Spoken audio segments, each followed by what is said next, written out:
الصلاۃ والسلام علیکہ یا سیدی یا سیدی یا سیدی یا رسول اللہ وعلی آلک و اصحابک یا سیدی یا سیدی یا سیدی یا حبیب اللہ۔ بخاری شریف کی سب سے پہلی حدیث پاک ہے الاعمال بالنیات، یعنی اعمال کا دار و مدار نیتوں پر ہے۔ جو عمل اللہ تبارک و تعالیٰ کی رضا کے لیے کیا جائے، اللہ تبارک و تعالیٰ کو راضی کرنے کے لیے کیا جائے، اس میں ثواب ملتا ہے۔ ریا یعنی اگر دکھاوے کے لیے کیا جائے تو وہی عمل گناہ کا باعث بن جاتا ہے، اور اگر کچھ بھی نیت نہ ہو تو نہ اس کا ثواب ملے گا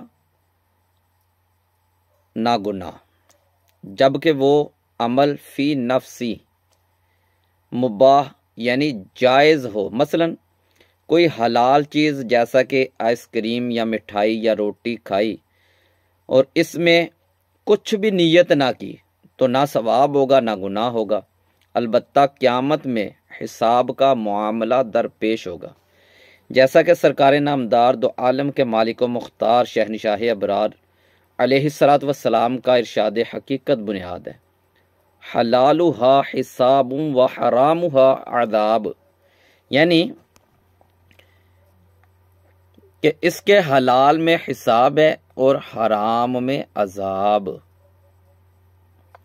رسول پاک صاحب لولاک سیاہ افلاک علیہ الصلاۃ والسلام کا فرمان عبرت نشان ہے۔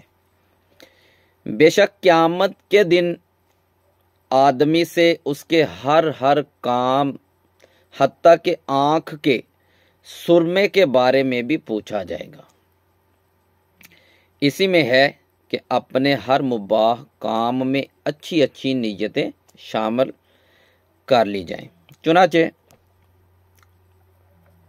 ایک بزرگ رحمت اللہ تعالی علیہ فرماتے ہیں، میں ہر کام میں نیت پسند کرتا ہوں، حتیٰ کہ کھانے پینے سونے اور بیت الخلاء میں داخل ہونے کے لیے بھی نیت پسند کرتا ہوں۔ نبیوں کے سلطان رحمت عالمیان سردار دو جہان محبوب رحمان علیہ الصلاۃ والسلام کا فرمان عظیم الشان ہے، مسلمان کی نیت اس کے عمل سے بہتر ہے۔ نیت دل کے ارادے کو کہتے ہیں، زبان سے کہنا شرط نہیں، بلکہ زبان سے نیت کے الفاظ کہے مگر دل میں نیت موجود نہ ہوئی تو نیت ہی نہیں کہلائے گی اور ثواب نہیں ملے گا۔